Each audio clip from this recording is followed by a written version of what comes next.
Hi there, welcome to MEPL classes. मैं हूं गौरव काबरा और आप सबका बहुत बहुत स्वागत करता हूं मैं अपने सीए इंटरमीडिएट की क्लासेस में। आज से हम लोग शुरू करने जा रहे हैं पेपर नंबर 3 जो कि है कॉस्ट एंड मैनेजमेंट अकाउंटिंग। और इस पेपर के बारे में ये है एक ओरिएंटेशन क्लास। इस क्लास में बेसिकली आप सीखेंगे इस पेपर के बारे में और ज्यादा डिटेल्स में। अभी तक पॉसिबली आप इस सिर्फ मेरे ख्याल से पेपर का नाम जानते हैं, शायद इस चैप्टर का या इस पूरे सब्जेक्ट का नाम जानते हैं, मैक्सिमम ज्यादा से ज्यादा चैप्टर्स या फिर इस सब्जेक्ट का नाम जानते हैं। इसके अलावा आपको कई सारी चीजों के बारे में पता नहीं है। आज के इस ओरिएंटेशन क्लास में मेरा अटेम्प्ट रहेगा कि उन्हीं सारी चीजों को आपके सामने रख दूं। कई सारी मन की बातें आज होंगी जिसके थ्रू आपको ये एक तरह से इस चैप्टर के थ्रू इंट्रोड्यूस कराया जाएगा पूरे के पूरे सीए इंटरमीडिएट में। कई सारी चीजें मैं आज आपको बोलूंगा जो शायद आपको सहमा सकती है, जो शायद आपको थोड़ा सा आज डरा सकती है, बट ये सत्य है। सत्य नंबर 1 ये है कि अब हम सीए इंटरमीडिएट में आ गए और मैं जानता हूं ये बात आपको सारे टीचर्स बोल रहे हैं इस मौके पे। और सीए इंटरमीडिएट माय फ्रेंड्स एक बेहतरीन लेवल है और इस लेवल पे आपने जितनी मेहनत की, आपने जैसे स्कोर्स हासिल किए, वो आपकी पूरी जिंदगी बदल देंगे। वो क्यों, मैं आपको बता रहा हूं। सीए इंटरमीडिएट का जो सिलेबस है वो सीए फाउंडेशन से काफी अलग है, बट सीए फाइनल से काफी रेलिवेंट है। यानी कि अगर हम देखें अपने subjects like cost, FM, taxation, law, ये सारे सब्जेक्ट्स जो आप इंटरमीडिएट में पढ़ते हो आप वापस फाइनल में भी पढ़ोगे, ऑब्वियसली ज्यादा एक्सटेंडेड मैनर में, ज्यादा डिटेल्स में, और कई सारे नए नए टॉपिक्स को भी आप पढ़ोगे। बट फिर भी आपको यहां पे इतनी जबरदस्त इंफॉर्मेशन मिलेगी, इतनी ज्यादा नॉलेज मिलेगी अपने इंटरमीडिएट लेवल पे, दैट आप दुनियादारी के बारे में जान जाओगे। जी हां, दुनियादारी के बारे में। यहां पे आपको अकाउंट सीखने को मिल रहा है, ऑडिट सीखने को मिल रहा है, टैक्स, कॉस्ट, एफएम, सब तो सीखने को मिल रहा है। सो ऐसे में आपको जितने भी बड़े बड़े प्रिंसिपल्स हैं जो अपने कॉमर्स वाले बच्चों को एक जरूरत होती है एक्सपोजर पाने की, वो सारी चीजें आप इंटरमीडिएट लेवल में सीख रहे हो। So definitely this is one such step जो आपको दुनियादारी सीखने के एक कदम और क्लोजर कर देगा। आप लिख सकते हो इस बात को अगर आपको विश्वास नहीं होता कि आप यहां से ठीक 1 साल बाद खुद को ज्यादा वाइजर पाएंगे, खुद को ज्यादा बुद्धिमान पाएंगे। 100% इस चीज की प्रोबेबिलिटी है, 100% प्रोबेबिलिटी है, क्योंकि आपने ऑब्वियसली यहां काफी मेहनत की होगी और यहां जो आप मेहनत करेंगे वो डिफाइन करेगा कि आपका फ्यूचर क्या होने वाला है। सो नेक्स्ट 1 ईयर, और पॉसिबली 1 ईयर भी नहीं है, 8-9 महीना कहना चाहिए, this is going to define your future. तो आप इंटरमीडिएट में पहला तो ये बात समझ के चलिए, yes intermediate is difficult, yes intermediate is very large, but हमारे पास ऑप्शंस भी तो नहीं है। We have to crack it, we have to crack it in the first attempt. ये बात ध्यान रखिए। इसके अलावा मुझे पता है कि कहीं ना कहीं एक हिडन एस्पिरेशन है एआईआर के लिए भी। मुझे पता है ऑल इंडिया रैंक के लिए आप फिलहाल सोच रहे हो। जी हाँ, मैं आपसे ही बात कर रहा हूं। अगर आप ऑल इंडिया रैंक के लिए सोच रहे हो, सबसे पहले you have taken a good decision कि आपने अपनी क्लासेस फाइनलाइज कर ली है, और जिन भी क्लासेस को आपने फाइनलाइज किया है, हर क्लास आपको यहां से आगे बढ़ने के लिए मदद करेगी 100%। बट एक बात और मैं बता देता हूं, एआईआर का सपना देखना और एआईआर के लिए मेहनत करना, दोनों में अंतर है। आपने इकोनॉमिक्स में पढ़ा है फाउंडेशन में, विलिंगनेस और एबिलिटी दो अलग अलग चीजें हैं। आप अभी अगर एआईआर के सपने देख रहे हैं तो वो आपकी विलिंगनेस है, लेकिन अगर आप इसके लिए खुद को तैयार नहीं करते हैं तो आपकी एबिलिटी नहीं रहेगी। और ये बात ध्यान रखिए, विलिंगनेस और एबिलिटी दोनों होनी चाहिए to achieve what you aim for. यानी कि इस पॉइंट पे अगर आप ऑल इंडिया रैंक के बारे में सोच रहे हैं, सोचिए, बिंदास सोचिए, लेकिन वैसा एफर्ट देने का भी कमिटमेंट कीजिए। चलो भैया, ऑल इंडिया रैंक का तो पता नहीं, हम क्या अच्छे नंबर के सोच सकते हैं, हम क्या 80-90 के बारे में सोच सकते हैं? यस, एकदम सोच सकते हैं। अगर प्रैक्टिकल पेपर में नहीं सोच सकते तो कहां सोचेंगे? बट फिर भी एक हम्बल्ड अप्रोच बहुत जरूरी है, फिर भी जमीन पे रहना बहुत जरूरी है। देखो, आप 80 चाहते हो, 90 चाहते हो, 100 में 100 चाहते हो, सब पॉसिबल है, लेकिन एक चीज आपको इंश्योर करनी पड़ेगी कि उससे पहले आप तैयार रहो कि आपको यहां क्या क्या पढ़ना है। आप तैयार रहो कि एग्जाम कैसा आने वाला है, और आप इस चीज के लिए भी तैयार हो कि कल को कोई दुर्घटना घट जाए, कल को कुछ गड़बड़ हो जाए, तो कम से कम मैं यहां पे अच्छे नंबर तो ला पाऊं। इफ नॉट मेरे डिजायर्ड नंबर नहीं आ पाए, कोई बात नहीं, कम से कम मुझे 50-60 जो मैं डिजर्व करता हूं वो मुझे मिले। ये सारी स्ट्रैटेजीज आज के इस क्लास में हम डिस्कस करेंगे। ओरिएंटेशन का मतलब यही है कि आपको इस पेपर से, इस लेवल से मैं इंट्रोड्यूस कराऊं, अवगत कराऊं, और वही आज मेरा अप्रोच रहेगा। आज की इस क्लास में सबसे पहले हम लोग जान रहे हैं अपने इस पेपर के बारे में। ये पेपर नंबर 3 है, कॉस्ट एंड मैनेजमेंट अकाउंटिंग। एक तरह से मैं कह सकता हूं कि ये पूरा 100 मार्क्स का प्रैक्टिकल पेपर है। यहां पे थ्योरी बिना अटेम्प्ट किए भी आप अपना पेपर कंप्लीट कर सकते हो 1 महीने में, मैं कह सकता हूं ये। बट फिर भी यहां पे प्रैक्टिकल्स बहुत ज्यादा हैं, ये भी सत्य है। अगर मैं आपको बताऊं आपके सिलेबस के बारे में, तो आपका सिलेबस कुछ इस प्रकार है sir. We have approximately 15 chapters here, ठीक है। टोटल अगर हम बात करें तो 15 चैप्टर। और सच बताऊं तो मैं अप्रोक्सीमेट इसलिए बोल रहा हूं क्योंकि हकीकत में ये उससे ज्यादा है। इंस्टीट्यूट ने बड़ी चालबाजी के साथ कई चैप्टर्स को आपस में क्लब कर दिया और इसकी वजह से नंबर 15 तक सीमित है, नहीं तो ये 15 से भी ज्यादा चैप्टर्स हैं, पहली बात। बट क्या ये भैया बहुत मुश्किल जर्नी होने वाली है? मैं कहूंगा नहीं, बहुत मजा आएगा हमें। पूरी क्लासेस में हम इस तरह के अफलातून एग्जांपल्स लेने वाले हैं, इस तरह के हम लोग रियल लाइफ सिनेरियो के बारे में इमेजिन करने वाले हैं, बिजनेस के बारे में बात करने वाले हैं कि आपको ये पूरी जर्नी बहुत सूदिंग लगने वाली है। बट यस, जर्नी बड़ी है, जर्नी बोरिंग नहीं है। बड़ी क्यों है? क्योंकि भैया 15 चैप्टर्स का पहाड़ है आपके सामने। We are going to start off with, जैसे आप देख सकते हो आपने कम से कम कंटेंट वाइज अगर मैं बताऊं तो फर्स्ट चैप्टर इनका है इंट्रोडक्शन, जिसमें बेसिकली थ्योरी कवर्ड है। थ्योरी के लिए आप चिंता एकदम मत कीजिएगा, आपकी थ्योरी सीए इंटरमीडिएट की बुक से ही पढ़ाऊंगा मैं। जी हां, अपनी जो इंस्टीट्यूट की बुक है उससे वर्ड टू वर्ड जो जरूरी है सारा चीज पढ़ाया जाएगा, लेकिन towards the end of this course आपको शुरुआत में सारे प्रैक्टिकल्स पढ़ाए जाएंगे, फिर लास्ट में हम लोग थ्योरी कवर करेंगे। सिंस हम थ्योरी एग्जाम के करीब कवर करेंगे तो आपके एग्जाम के लिए रिटेंशन भी सिक्योर हो जाएगी, इसलिए हम लोग थ्योरी को एकदम लास्ट में करेंगे और वो भी अपनी इंस्टीट्यूट बुक से करेंगे। तो be rest assured about the theory portion. इसके अलावा प्रैक्टिकल्स अगर हम देखें तो प्रैक्टिकल्स लाइन से लगे हुए हैं, material, labour, overhead, activity based costing, cost sheet, cost accounting system, unit and batch costing, job costing, batch costing, process, joint and by product, service costing, standard marginal और आखिर में बजटरी। तो यहां पे अगर हम देखें तो देखो भैया बहुत ज्यादा प्रैक्टिकल चैप्टर्स हैं एंड हम लोग यहां पे बहुत स्मूथली ग्रेजुअली सब चीजों को कंप्लीट करते हुए चलेंगे। अभी इट मेक्स नो पॉइंट कि मैं आपको चैप्टर के बारे में समझाऊं, कोई भी चैप्टर के बारे में अभी समझाने में कोई दिलचस्पी भी नहीं है और ना इसका कोई ऑब्जेक्टिव है। हम जब कोई चैप्टर शुरू करेंगे उस समय उस चैप्टर पे खुली आम एकदम डिस्कशन होगी। अभी के लिए सिर्फ आप अपने सिलेबस को जानो कि हाँ भैया बड़ा सिलेबस है, 15 चैप्टर्स यहाँ पे करने को है इंक्लूडिंग थ्योरी। हम करेंगे कैसे, सारा चीज आप मेरे पे छोड़ रहे हो, बस आप इस चीज के लिए फिलहाल निश्चित रहो। आगे क्या करना है? आगे भैया ये जान आप हमें इंफॉर्मेशन जरूर दीजिए कि एग्जाम में हमारा क्वेश्चन पेपर कैसा आएगा, या प्लीज डे 1 पे ही बता दो। तो डे 1 पे मैं आपको बता सकता हूं कि अभी तक के सारे पेपर्स कैसे आए हैं एंड अगर सब कुछ सही रहा तो ऐसे ही पेपर्स आपको आगे भी देखने को मिलेंगे। अगर कुछ बदलाव आए तो वो भी आपको इंटीमेट किया जाएगा। बट अगर प्रेजेंट सिनेरियो की मैं बात करूं तो उस पॉइंट पे हमारा जो पेपर पैटर्न है वो कुछ ऐसा नजर आता है। एग्जाम में क्वेश्चन नंबर 1 से लेकर क्वेश्चन नंबर 6 ये आपके टोटल क्वेश्चंस आएंगे। इसमें क्वेश्चन नंबर 1 एक मैंडेटरी क्वेश्चन होता है, यानी कि आप चाहे करना चाहो या ना करना चाहो क्वेश्चन नंबर 1 कंपल्सरी आपके एग्जाम में। इसके टोटल 4 पार्ट्स आते हैं, चारों पार्ट्स प्रैक्टिकल होते हैं, 5-5 नंबर के यहां पे क्वेश्चंस पूछते हैं। So we have question number 1A, 1B, 1C and 1D, सारे के सारे प्रैक्टिकल 5-5 नंबर के। फिर अगर हम बात करें क्वेश्चन नंबर 2 से लेकर क्वेश्चन नंबर 6 तक, तो आपको मैं बता दूं इसमें एक ऑप्शन आपको मिलता है। Institute is going to give you 1 option here. आपको टोटल यहां पे 5 क्वेश्चंस नजर आ रहे हैं, 5 में से आपको करने हैं कोई भी 4, आप एक छोड़ सकते हो यहां पे। तो अगर आपका मन कर रहा है कि नहीं क्वेश्चन नंबर 2 मेरे से होगा नहीं, तो आप 2A और 2B दोनों 8 इकट्ठे छोड़ोगे। आपके पास ये ऑप्शन नहीं है कि 2 छोड़ रहे हैं तो चलो उसका A छोड़ देते हैं फिर 3 का B भी छोड़ देंगे, वो आपके पास ऑप्शन नहीं है। आपको छोड़ना है तो पूरा 2 छोड़िए, या पूरा 3, या पूरा 4, या पूरा 5, या पूरा 6। सो यहां पे आपके पास टोटल 5 क्वेश्चंस हैं, 5 में से आपको 4 करने हैं। सब 20-20 नंबर के क्वेश्चंस हैं, मैं इन द सेंस 10-10 नंबर के 2-2 यहां आते हैं, तो 20-20 नंबर का यहां पे अपना क्वेश्चंस बन रहा है। ऊपर के 20 जो आपने अटेम्प्ट किए वो मैंडेटरी थे और बाद बाकी 80 आप यहां से अटेम्प्ट करो, 100 नंबर की तैयारी हो गई पूरी। मैं आपको ये भी बताता हूं कि आमतौर पर आपके जो सीनियर्स है वो आपको हमेशा ये बोलेंगे अरे कास्ट में थ्योरी तो पढ़ने का है ही नहीं। Why? Because they know कि आप उनको एग्जाम में ना ये क्वेश्चन नंबर 6 का ऑप्शन मिलेगा, वो यहां पे थ्योरी को अवॉइड करके जाएंगे।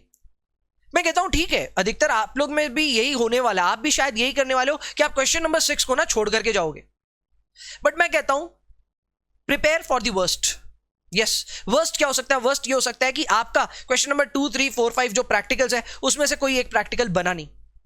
उसमें से हो सकता है कि आपका कोई प्रैक्टिकल ढंग से रेडी नहीं हुआ, एग्जाम में आ गया, क्या करेंगे? क्या उसको अटेम्प्ट करेंगे? I think it makes no sense. उसकी जगह हम थ्योरी अटेम्प्ट करेंगे। थ्योरी आएंगी शॉर्ट नोट्स वगैरह टाइप की, उसमें से चार चार में से चार चार लाने का ट्राई करेंगे, पांच पांच में से पांच पांच लाने का ट्राई करेंगे। Got the point? तो यहां पे मेरा ये कहना है कि क्वेश्चन नंबर 6 जो एक थ्योरी क्वेश्चन है, जरूर ये एग्जाम में हाई चांस है कि हम छोड़ देंगे, पर इसका मतलब ये नहीं कि हम इसको प्रिपेयर ही नहीं करेंगे। थ्योरी किस तरह प्रिपेयर की जाती है, किस डिटेल में प्रिपेयर की जाती है, वो आप देखेंगे towards the end of your course. अभी के लिए आप बस निश्चिंत रहें, थ्योरी ढंग से पढ़ना जरूरी है, वो हम लास्ट में पढ़ेंगे और वो भी अपने इंस्टीट्यूट के मैथ से पढ़ेंगे, आप निश्चिंत हो जाइए। तो भैया आप ये बेसिकली कहना चाहते हैं कि क्वेश्चन नंबर 2 से 5 ये करने के चांस बहुत ज्यादा है, पर 6 भी हमें तैयार करना चाहिए। कि आप ये कहना चाहते हैं? एकदम यही कहना चाहता हूं मैं कि थ्योरी छोड़ नहीं सकते आप। आपको कभी भी कोई भी सीनियर कहे कि ये एक प्रैक्टिकल पेपर है, तो उसको एकदम विथ रेस्पेक्ट बोलिएगा, हाँ ये पेपर तो थ्योरेटिकल नहीं है, पेपर तो प्रैक्टिकल है, लेकिन हम इसमें थ्योरी इग्नोर नहीं कर सकते, क्योंकि एग्जाम में कब क्या हो जाए कोई नहीं जानता। सो थ्योरी इग्नोरेंस का कोई पॉइंट नहीं है, और इंस्टीट्यूट की बुक से पढ़ने से बेटर अपने पास कोई विकल्प नहीं है। We are going to do that. इसके अलावा अगर हम देखें यहाँ पे, तो यहाँ पे question number 1A 1B 1C 1D जो है, ये आप समझ के चलिए 5-5 नंबर के यहाँ क्वेश्चन आ रहे हैं। आपके पास यहाँ पे कोई ऑप्शन भी नहीं है, तो इसके लिए स्ट्रैटेजिकली तो तैयारी हम करेंगे ही, उसके लिए आप निश्चिंत रहिए। तो ये रहा सर अपना पेपर पैटर्न। एग्जाम में लगभग इसी तरह का पेपर पैटर्न आपको देखने को मिलेगा। अगर मीनवाइल कोई चेंजेस आएंगे तो आपको अपने यूट्यूब चैनल के थ्रू सूचित कर दिया जाएगा। सो उस चीज के लिए एकदम आप निश्चिंत रहिए। आइए आगे बढ़ते हैं। आगे अब बात करते हैं एक जबरदस्त सीक्रेट की। ये सीक्रेट है एग्जाम को क्रैक कैसे करें। और प्लीज यहां पे नोटिस कीजिएगा कि मैं यहां एक वर्ड यूज कर रहा हूं, क्रैक द एग्जाम। मैं यहां ये नहीं कर रहा हूं एक्सेल इन द एग्जाम। जरूर मुझे पता है आपकी एस्पिरेशन इतनी छोटी नहीं है जितना मैं आपको डिस्कस करने वाला हूं। मैं जानता हूं आप यहां सिर्फ पास होने के लिए नहीं बैठे हैं, आप यहां बहुत अच्छे नंबर लाने के लिए बैठे हैं। मैं भी अच्छे नंबर दिलवाने के लिए ही बैठा हूं, लेकिन फिर भी मुझे सारे स्टेक होल्डर्स को ध्यान में रखना है। मुझे सब लोगों की हर तरह की परिस्थिति के बारे में ध्यान रखना है। और मैं यहां प्रिपेयर करा रहा हूं वर्स्ट के लिए। बेस्ट के लिए तो हम ऑब्वियसली क्या बोलते हैं तैयारी कर रहे हैं, या बेस्ट के लिए तो हम सोच रहे हैं और चाहते हैं कि बेस्ट हो हमारे साथ, लेकिन we are still preparing for the worst. क्या हो कि कल को हमारे हालात हमारे साथ ना हो। सीए इंटरमीडिएट एक बहुत बड़ा कोर्स है सर, इस 8-9 महीने की जर्नी में क्या क्या होगा ड्रामा आप देखिएगा, अभी शुरू हुआ है सब कुछ। सो ऐसे में ऐसी भी नौबत आ जाती है कि एट टाइम्स आप इतना लो फील करोगे कि सर क्या हम इस पेपर को निकाल भी सकते हैं क्या। It's just not about this paper, ये तो इनफैक्ट एक प्रैक्टिकल पेपर है। कई बार थ्योरेटिकल पेपर, प्रैक्टिकल पेपर, किसी में भी ये नौबत आ सकती है, किसी में भी। I am not naming any subject here, लेकिन ये सब नौबत आ सकती है। अगर इस तरह की नौबत आए तो प्लीज एक रूल याद रखिएगा, यही सीक्रेट आपको पूरे इंटरमीडिएट में कोई भी पेपर को क्लियर करने के लिए मदद करेगा। एंड अगेन मैं फिर से एक विनम्र यहाँ पे रिक्वेस्ट कर रहा हूं यहाँ पे आप सबसे कि this is a survival strategy. ये एक सर्वाइवल स्ट्रैटेजी। ये मैं उनको कतई नहीं बताना चाह रहा जो रैंक लाना चाह रही है, मैं कतई नहीं बताना चाह रहा अगर आप बहुत बढ़िया नंबर लाना चाह रहे हैं, पर इस स्ट्रैटेजी को बस आप जान लीजिए कि कल को अपनी जान पे बात आ जाए तो ये स्ट्रैटेजी आपको बचा सकती है। और ये कितना भी आप अच्छा प्रिपेयर कर लो, कभी भी आपके साथ हो सकता है। It has happened to me as well. मेरे को याद है मैंने अपने इंटरमीडिएट के एग्जाम्स में एक आधा पेपर ऐसे थे जिसमें तैयारी तो बहुत ऊपर की गई थी, लेकिन पेपर बहुत टफ आ गया था। इतना टफ कि एक बार मुझे घबराहट हो गई थी कि क्या मैं ये पेपर निकाल भी पाऊंगा क्या। उस समय मैंने इस रूल का यूज लिया एंड ऑब्वियसली मैं सिर्फ पास नहीं हुआ, मैं उसमें एग्जेम्पशन भी अचीव किया। ये मेरे साथ मेरे कॉस्ट एफएम के पेपर में ही हुआ था। हमारे कॉस्ट एफएम के पेपर में कुछ डेंजर सम आ गए थे, 1-2, और गलती से मैंने उन्हीं को सबसे पहले हाथ लगा लिया था। एंड फॉर दैट रीजन मेरे को ऐसा लगने लगा कि मैं शायद इस पेपर में फेल हो जाऊंगा। And then I remembered this strategy, 60-40 rule को मैंने अप्लाई किया, और इस रूल के एप्लीकेशन से मैंने पेपर में खुद का कॉन्फिडेंस तो एनहांस किया ही, लास्ट में मैंने एग्जाम्शन के साथ में अपना पेपर कंप्लीट किया। तो अब ये स्ट्रैटेजी क्या है ये जरा आपको पता होनी चाहिए, और इस स्ट्रैटेजी के अनुसार हम कम से कम एक स्ट्रैटेजिक डायरेक्शन तो सेट करेंगे अपने पेपर का। ये स्ट्रैटेजी क्या है इसका नाम आपके सामने रखता हूं सबसे पहले। इस स्ट्रैटेजी का नाम है 60-40 रूल। ये स्ट्रैटेजी बहुत सिंपल है। ये स्ट्रैटेजी बेसिकली आपको ये बताती है कि अगर आपका पेपर 100 नंबर का है तो आप प्लीज उस पेपर को 2 पार्ट्स में इमेजिन कीजिए स्प्लिट होया हुआ। पहला पार्ट है 40 मार्क्स का। 40 मार्क्स में आप अपने तराशे हुए फेवरेट चैप्टर्स को सोच के चलिए, क्या ये 40 नंबर का पोर्शन कवर करते हैं क्या। जैसे आपने अभी 15 चैप्टर्स देखे, करेक्ट। मैं कहता हूं अगर 15 में से आपके फेवरेट 5-6 निकल जाए, और मैं जानता हूं सबके फेवरेट होते हैं, करेक्ट। ये झूठ बोलना नहीं चाहिए कि भैया नहीं हमको तो पूरा याद रहेगा, हमको थोड़ी ना फेवरेट बनाएंगे। नहीं, मुझे मालूम है आपका फेवरेट बनने वाला है। इसमें से कुछ 15 चैप्टर हो सकता है उसमें से आपके 5-6 फेवरेट हो जाए और बाद बाकी आप इतने भी पसंद नहीं करते हो। मेरा ये कहना है कि क्या आप अपने फेवरेट पेपर्स को मिला करके एक्सपेक्टेडली 40 मार्क्स तक पहुंच सकते हो? अगर आप पहुंच सकते हो तो आप लिख के ले लीजिए इस बात को, आपका 60 कोई नहीं रोक रहा है, कोई नहीं रोकेगा। अगर आप अपने फेवरेट चैप्टर्स में से 40 नंबर लाने की क्षमता रखते हैं तो। अब ये कैसे आइडेंटिफाई करेंगे भैया? इसके लिए तो स्ट्रैटेजिक इनपुट्स चाहिए ना, वो मैं बताता हूं। लेकिन उससे पहले एक बार वापस समझाता हूं ये 100 मार्क्स को हम किस तरह स्प्लिट कर रहे हैं। देखो, ये जो 100 मार्क्स को स्प्लिट करते हैं ना 40-60 के हिसाब से, ये बेसिकली एक पुरानी कहावत में से स्टैब्लिश है। कहावत नहीं है, बट बेसिकली एक ऐसा क्वेश्चन था जो सबसे पूछा जाता था कि अगर एक ग्लास है वो आधी भरी है तो आप उसे कैसे देखते हो, ये आधी भरी है कि आधी खाली है? बेसिकली परसेप्शन की बात है। अगर आप एग्जाम में बैठे हो, आप 100 नंबर की तैयारी के लिए गए हो और सोच रहे हो 100 में से यार मैं तो कुछ भी नहीं छोड़ूंगा, और कल को एक भी क्वेश्चन अगर आपके हाथ के बाहर हो गया, आपका बना नहीं कोई भी कारण से, तो आप अचानक से कॉन्फिडेंस पे खुद को लो फील करोगे। उस कॉन्फिडेंस को गिरते हुए बचाने के लिए क्या करें? उससे बचने के लिए एक ही काम करें कि आप अपने 100 नंबर को स्प्लिट करें 40 और 60 में, सबसे पहले घर से ही। आपके पेपर में हो सकता है आप जब पेपर देख लो आपको 1 का ए नहीं आता, 1 का बी नहीं आता, टेंशन में नहीं आने का। अगर आपको पता है कि आपको 15-20 नंबर का पेपर नहीं भी आता है तो भी टेंशन में नहीं आने का, कभी भी किसी भी पेपर में। और ये बहुत नॉर्मल है सीए इंटरमीडिएट लेवल पे कि हो सकता है आपको 15-20 नंबर का नहीं आता रहे, डरने का नहीं। हमें खोजना है हमारे 40 नंबर के पेपर को, जो हमारे फेवरेट चैप्टर्स हैं। हमारे फेवरेट चैप्टर्स हैं, हमें पता है, हमारा कॉन्फिडेंस है उनमें कि हम उनको एकदम एक बार में अटेम्प्ट करेंगे, एक बार में हम क्लियर करेंगे। अगर आपने इस तरह की प्रिपरेशन पहले से की है तो आप ना इस चीज को काउंट नहीं करोगे कि आपको कितने मार्क्स का नहीं आता, रादर आप इस चीज को काउंट करोगे कि आपको कितने मार्क्स का आता है, and that is going to help. तो यहां पे बेसिकली आपको ढूंढना है अपने फेवरेट चैप्टर्स को और देखना है क्या आपको उसमें से 40 आ रहे हैं। अगर आ रहे हैं, एग्जाम में आपको वही सबसे पहले अटेम्प्ट करना है और अटेम्प्ट करके 40 में से 40 तो एक बार का सिक्योर करना है। 40 आने का मतलब आप अब फेल तो हो ही नहीं सकते, बाकी 60 में से आपको जितने उठाने आप उठाइए। इस तरह से हम खुद को इंश्योर कर सकते हैं कि हम एक टफ पेपर में भी सर्वाइव करें। आफ्टर ऑल ये एक सर्वाइवल स्ट्रैटेजी है, मैंने आपको पहले ही बताया था। अगर पेपर इजी आए कोई टेंशन ही नहीं है, तब तो देखो 100 में से जितने हम अचीव कर पाए उतना हम करेंगे। But yes, this strategy definitely helps. इस स्ट्रैटेजी के लिए आपको थोड़ा सा और इनपुट्स की दरकार है, यानी कि एग्जाम में किस तरह से कितने मार्क्स का कौन सा चैप्टर आता है भैया ये बता दे तो मजा आ जाएगा। मैं बता देता हूं, एग्जाम में अपने देखिए टोटल 15 यहां पे चैप्टर्स हैं। इस 15 चैप्टर में मैंने एक्सपेक्टेड मार्क्स भी लिख रखे हैं। Yes, I have written expected marks as well. ये expected marks मैंने पिछले 5 टर्म्स के जो एग्जाम पेपर्स आपके आए हैं सीए इंटरमीडिएट के लिए, इस पेपर के लिए, उसको इवैल्यूएट करके यहाँ पे एक्सपेक्टेड मार्क्स लिखा है। ऑब्वियसली ये एक्सपेक्टेशन हर 6 महीने में एक्सपेक्टेड मार्क्स बदलते जाएंगे क्योंकि नया पेपर एक एड ऑन हो जाएगा। लेकिन yes, through this you can at least evaluate किया कि एग्जामिनेशन में क्या आने के चांसेस बहुत ज्यादा रहते हैं। और बेस्ड ऑन एक्सपेक्टेड मार्क्स ही मैं आपको यह भी बताना चाहता हूं कि एग्जामिनेशन में कौन से चैप्टर्स सबसे ज्यादा फ्रीक्वेंट हैं, कौन से चैप्टर्स आते ही आते हैं। अगर आपने इन चैप्टर्स को बहुत ज्यादा ध्यान देकर के अपना फेवरेट की कैटेगरी में शामिल कर लिया, बल्ले बल्ले है, ये स्ट्रैटेजी आपके काम आ जाएगी। कम से कम इस पेपर में आपके कभी भी आप एक डेंजरस सिचुएशन में, पेपर बहुत हार्ड भी आ गया ना, तो भी आप सबसे बढ़िया कर रहे होंगे। वो कैसे? वो बस इसमें आप आइडेंटिफाई कर सकते हैं कौन से चैप्टर्स बहुत ज्यादा इंपॉर्टेंट है। अगर मैं बात करूं सबसे इंपॉर्टेंट चैप्टर्स की जो एग्जाम में बहुत कंसिस्टेंटली पूछे जाते हैं, तो ये हैं वो चैप्टर्स। चैप्टर नंबर 5, 6, 10, 12 एंड 14 जो है ये एग्जाम में आते ही आते हैं। जब देखिए आप 10-10 नंबर, 9-9 नंबर, 11-11 नंबर की एवरेज रखते हैं, यानी कि लगभग तय है कि एग्जाम में आते ही आते हैं। अगर इसमें से आप 5 चैप्टर इवैल्यूएट कर लेते हैं, देखिए आपके 50 मार्क्स की तैयारी तो घर से फाइनल ही है। बहुत अच्छी बात है ये कि आप यहां पे 15 चैप्टर्स में से सिर्फ 5 चैप्टर को उठाते हैं, and that constitutes to more than 50% of your paper, more than या फिर exactly equal to 50% of your paper, which I think is a good thing.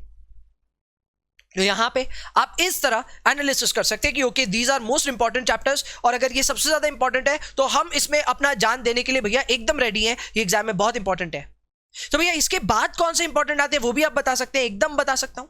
इसके बाद ये सारे चैप्टर्स है जो आपके हिट लिस्ट में होने ही चाहिए, इसमें मटेरियल, एम्प्लॉय, ओवरहेड्स, ये सारी चीजें हैं। इसके अलावा you also have standard and job costing वगैरह।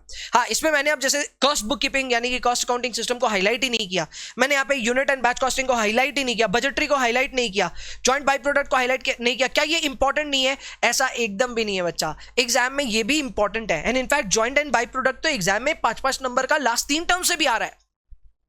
यानी कि मैं ये कहना चाहता हूं कि जो मैंने हाईलाइट नहीं किया वो ऐसा नहीं है कि एग्जाम में इंपॉर्टेंट नहीं है, इंपॉर्टेंट वो भी है, वो भी हो सकता है एग्जामिनेशन में कंपलसरी आए। लेकिन यस, आप अगर चैप्टर स्पेसिफिक बात करो, ज्यादा से ज्यादा नंबर अचीव करने की बात करो, तो yes there are few chapters जो आपको ये जानने में मदद करेंगे। मैं फिर से आपको बता दूं, हमारे जो चैप्टर्स सबसे ज्यादा इंपॉर्टेंट एग्जामिनेशन के लिए वो है 5, 6, 10, 12 एंड 14 एंड इसके बाद वाले चैप्टर्स कुछ ये हैं। पर इसके साथ में मैं एक स्टैंडर्ड डिस्क्लेमर भी दे देना चाहता हूं, मैं कोई सिलेक्टिव स्टडी के ऊपर में गौर फरमा नहीं रहा हूं, पर जो स्टैटिस्टिक्स है, जो आज तक का पास्ट रिकॉर्ड है, ये कम से कम मुझे स्ट्रैटेजिकली आपके सामने रखना चाहिए, सो दैट आपको ये पता रहे okay there are few chapters जिस पे ध्यान देना बहुत जरूरी है। डोंट वरी, जब ये चैप्टर शुरू होंगे उस समय मैं आपको फिर से रिमाइंड करूंगा कि बच्चा ये कितना इंपॉर्टेंट चैप्टर है, ये एग्जामिनेशन में कितनी इंपॉर्टेंस रखता है, सारी चीजें मैं आपके लिए वापस बताऊंगा आपको। बट हाँ, अभी के लिए आपको ये एक अच्छा फ्रेमवर्क बताता है कि किस तरह आपको अपने इस पूरे सिलेबस को ध्यान में रखना चाहिए। लगभग सारे चैप्टर्स इंपॉर्टेंट है, but yes a few have been highlighted for you, जो कि आपको पता है कि आप उसको किस तरह आप यूज करेंगे। इस तरह की स्ट्रैटेजी मुझे नहीं पता कि बाकी आपके फ्रेंड्स को पता है कि नहीं पता, बट अगर आपको ये पता है तो ये इस चैप्टर में आपको बहुत ज्यादा कॉन्फिडेंस देगा। आप अपने दिल पे रख करके बोल सकोगे all is well, all is well, जरूर, because you will gain a lot of confidence after watching this part. इसके अलावा अब ये हमारा वे फॉरवर्ड, कि अब हम क्या करें, आगे कैसे तैयारी करें, तो बहुत सिंपल है। आपको स्टेप नंबर 1 तो देखो करना ही करना है, वो है क्लासेस रेगुलरली करिए। आपको जिस तरह बताया गया है क्लासेस करिए, जिस तरह आपको क्लास अटेंड करने का यहां से इंस्ट्रक्शंस मिला है वो जरूर करिए। आप क्लासेस प्लीज मतलब एकदम क्या बोलते हैं लेड बैक अप्रोच से मत करिए। मुझे पता आप क्लासेस प्रोबेबली अपने घर पे देख रहे हो, लेकिन इसका मतलब ये नहीं है कि आप अपनी क्लासेस घर पे देख रहे हो तो बस सुकून से देखेंगे, हम थोड़ी ना देखने वाले हैं। आप घर पे बैठ के भी दे रहे हो तो भी ये समझ लो कि आप ट्यूशन सेंटर आ रहे हो, आप मुझसे मिल रहे हो हर रोज, मैं तैयार बैठा हूं आपके लिए, आपको भी मेरे लिए तैयार होना होगा। आपको क्लासेस रेगुलरली करनी है, ये आपका स्टेप नंबर 1 है। और उसके बावजूद अगर जो थोड़ा बहुत होमवर्क अगर आपको मिलता है या रिवीजन करने के लिए बोला जाता है, प्लीज वो ओबे कीजिएगा। मुझे पता है, देखो ये होमवर्क करने वाली जो बात है ना, ये वैसी हो गई कि रोज न्यूज़पेपर पढ़ना है। ये एडवाइस देने को तो दे देता है बंदा, सामने वाला एग्जीक्यूट नहीं कर पाता। I understand your problem, but उस चीज के लिए भी आपके होमवर्क के क्वेश्चंस को एक तो मिनिमाइज किया जाएगा, You would not be given too much of homework. Number 2, वो होमवर्क भी ऐसे क्वेश्चंस होंगे जो आपने क्लास में पहले ही बना रखे भी होंगे। So अगर आपने उनको दोबारा बनाया, you are much more stronger obviously, लेकिन अगर आप उनको कोई कारण से नहीं बना पाते हैं तो बहुत ज्यादा कुछ मिस्ड आउट नहीं होगा, या फिर ऐसा होमवर्क कभी भी नहीं होगा जो आपको पजल अप कर दे। आप घर में बैठ के बना रहे हो और आपसे बन नहीं रहा, बनेंगे सारे क्वेश्चंस आपसे होमवर्क में, पर उसे बनाना भी है। मैं यहां उसे ऑप्शन के तौर पे नहीं दे रहा हूं, मैं बोल रहा हूं वो मैंडेटरी है, बनाना ही चाहिए। बिकॉज अगर आप क्लास में फॉलो करते हो ना, देखो क्लास में कहीं ना कहीं आप टीचर को फॉलो करेंगे। मैं बना रहा हूं, आप मेरे पीछे में कभी ना कभी तो आप लिख ही रहे होंगे और दिमाग बंद हो रखा होगा, आपका दिमाग स्विच ऑफ है, हाथ चालू है। सो उसी चीज को यहां पे होमवर्क्स के थ्रू हम ट्राई करते हैं कि आपको एक्टिव कर दें, और वो एक्टिवेशन सिर्फ तभी हो सकता है जब आप अपना होमवर्क टाइमली करें, रिवीजन टाइमली करें। इसके लिए आप निश्चिंत रहें, अगर आपको रिवीजन के तौर पे कुछ भी चाहिए, आपको हमारी तरफ से रिवीजन पहला मिला हुआ रहेगा। आपको मैराथन चाहिए, मिला हुआ रहेगा, उसके लिए आप चिंता मत करें। मैराथन रिवीजन भरमार लगी रहेगी, आपको बस स्टेप नंबर 2 को डिलीजेंटली प्रैक्टिस में लाना है। So number 2 step is obviously कि आप अपना होमवर्क और रिवीजन रेगुलरली करेंगे। इसके लिए भी आपको प्रॉपर्ली सारी इंफॉर्मेशन दे दी गई है, जरूर से उस चीज पे ध्यान रखिए। एंड स्टेप नंबर 3 बहुत इंपॉर्टेंट है कि कम से कम एग्जामिनेशन आने से 2 महीने पहले आप अपनी क्लासेस कंप्लीट करें। जब भी आपका एग्जाम है 2 महीने पहले आप अपनी सारी क्लासेस कंप्लीट कर लें, घर पे सेल्फ रिवीजन, सेल्फ प्रैक्टिस के लिए समय बचाएं। अब ये 2 को आप जितना बढ़ा सकते हैं उतना बढ़िया, अगर आप 3 महीने अपने पास रख सकते हैं बहुत अच्छी बात है। सो अगर यहां से आपके पास 8 महीने या 9 महीने आपके पेपर को कंप्लीट करने के लिए, तो आपके पास पॉसिबली 6 महीने आपकी सारी क्लासेस कंप्लीट करने के लिए ताबड़तोड़ करिए। अगर आपके पास उससे कम है तो भी आप समझ लीजिए 2 महीने तो आपको रखने ही हैं, और 2 महीने अगर आपको रखने हैं तो आप उस हिसाब से अपनी प्लानिंग कीजिए, क्लासेस रेगुलरली करिए, सो दैट आपके पास पिछले 2 महीने रहे, लास्ट के 2 महीने रहे, और आप उस 2 महीने में झंडे गाड़ पाओ। Got the point? तो ये है आपके नंबर स्टेप नंबर 3, जिसको अगर आपने पालन किया तो आपका काम पूरी तरह से हो जाएगा। एंड फाइनली एक बोनस टिप जरूर आपको देना चाहूंगा। इस पूरी जर्नी में मुझे मालूम है आप कई बार लो फील कर रहे होंगे, कई बार आपको ऐसा लगेगा कि सर हम भटक रहे हैं, हमें नहीं पता हमें क्या करना है। उस समय आपको अपने मेंटोर्स को कांटेक्ट करना है, जैसे कि हम मेंटोर्स आपकी जरूर मदद करेंगे, वक्त वक्त पे हम मिलते रहेंगे ऑब्वियसली, लेकिन उसका मतलब ये नहीं है कि आप हमें अप्रोच नहीं कर सकते। कभी भी अगर आपको लगता है कि आप अपने रूटीन के लिए या फिर मैं अपने डायरेक्शन से भटक रहे हो, रूटीन नहीं पता या फिर डायरेक्शन नहीं पता, आपको हमारे वीडियोस ऑलरेडी यूट्यूब पे या तो मिल जाएंगे या फिर आप हमसे मिल सकते हो, आप हमसे बात कर सकते हो टू फाइंड आउट कि अब आपके लिए आगे का रास्ता क्या है। We are always there for you, ये आपको समझना होगा एंड ये बोनस टिप भी आपके बहुत काम आएगा। सो मेरे ख्याल से ये ओरिएंटेशन क्लास के लिए काफी है। हमने पेपर नंबर 3 को काफी डिटेल में निचोड़ करके आपके सामने रखा जरूर है। मुझे पता है इस पॉइंट पे कई सारी चीजें हैं जो आपको ऐसा लग रहा है ठीक है ये बाद में देख लेंगे, देख लेना, कोई प्रॉब्लम नहीं है। बट यस, मैंने स्टार्टिंग में ही ये बात क्लैरिफाई कर दी कि यस इस पेपर में इतनी सारी चीजें हैं और हमें इतनी उम्मीदों के साथ में इस पेपर को आगे बढ़ना चाहिए, इस पेपर को लेकर के आगे बढ़ना चाहिए। सो that is it for this orientation class. अब हम लोग अपनी नेक्स्ट क्लास शुरू कर सकते हैं जिसमें हम लोग फुल ऑन पढ़ाई के साथ में शुरुआत करेंगे। सो तब तक के लिए आप निश्चिंत रहिए, अभी के लिए ओरिएंटेशन क्लासेस कंप्लीट और नेक्स्ट क्लास में मैं आपसे मिलता हूं जब हम लोग फुल ब्लोन तैयारी के साथ शुरुआत कर देंगे। So that is it, I will see you in the next one. तब तक के लिए bye bye, take care and पढ़ाई करते रहिए। See you.